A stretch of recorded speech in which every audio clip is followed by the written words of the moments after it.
Ijambo ry'umunsi. Intege nkeya z'imbere kugira ngo bashe gusobanukirwa neza ibi zo mu bacamanza igice cya 16 umurongo wa mbere kugeza ku 24. Igitabo cy'abacamanza kivuga ku mugabo witwa Samsoni wari ukomeye cyane mu buryo yashoboraga kwica intare n'amaboko ye kandi yambaye ubusa. So mu gice cya 14 umurongo wa 5 kugeza ku wa 6. Samsoni yari afite imbaraga z'umubiri zitangaje umuntu wese atapfa kugereranya n'izuba ari we wese. Ingibi ariko ntabwo ushobora kubyumva iyo bigeze ku ntege nke z'imbere zamuranze. Imana irashaka yuko izo ntege nkeya zacu cyangwa se izinenge zacu zitwereka uburyo twishingikirije kuri yo kandi tuyizera. Iyo tubyitwayemo neza bidusunikira mu bushuti bw'imbitse n'Imana, bidusunikira kwereka Imana yuko turi mu ruhande rwayo kurenza iby'isi. Ku rundi ruhande ariko iyi ntege nkeya zacu zitagenzuwe neza zangiza ibintu byinshi cyane mu buzima bw'umuntu. Samsoni nubwo yakuriye mu rugo rwubahaga Imana kandi akaba yari afite umuhamagaro usobanutse mu buzima, yakurikije ibyifuzo bye bibi kandi arenga nkana ku mabwiriza y'Imana. Nubwo amategeko yabuzaga gushaka mu bagore b'abanyamahanga, Samsoni yakurikiranye indayigaza. So mu gice cya 16 umurongo wa mbere.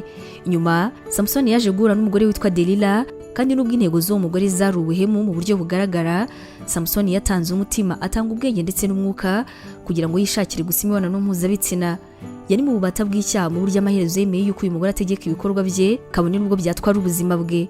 Mbere yuko apfa, Samsoni yatakaje byose, yatakaje imbaraga, yatakaje amaso ndetse n'icyubahiro. Umuntu wigeze kuyobora igihugu cye bikomeye yabaye imbata y'abanzi be. So murongo wa 18 igice cya 25. Muri aka kanya ibaza uti ese intege nkeya zanjye nizihe? Ni irari, ni umutekano mukeya se? Ese ni ubwoba, ni umururumba, ni amazimwe cyangwa ni ubwibone? Intege z'umuntu zishobora kuba imbaraga zikomeye z'ibyiza cyangwa se uburwayi bitewe n'igisubizo cyacu. Gukunda icyaha bishobora kwangiza ubuzima bwawe nk'uko byagenze kuri Samsoni, cyangwa se nanone izo ntege nkeya zawe zikaba zanagutera kwishingikiriza ku Mana. Ibizava ahangaha rero ni wowe bireba. Imana iguha umugisha.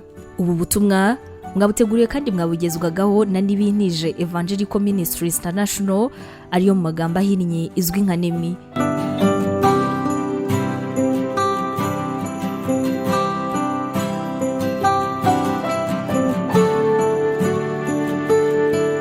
Wabutekereza ko wahamagariwe gukora umurimo w'Imana?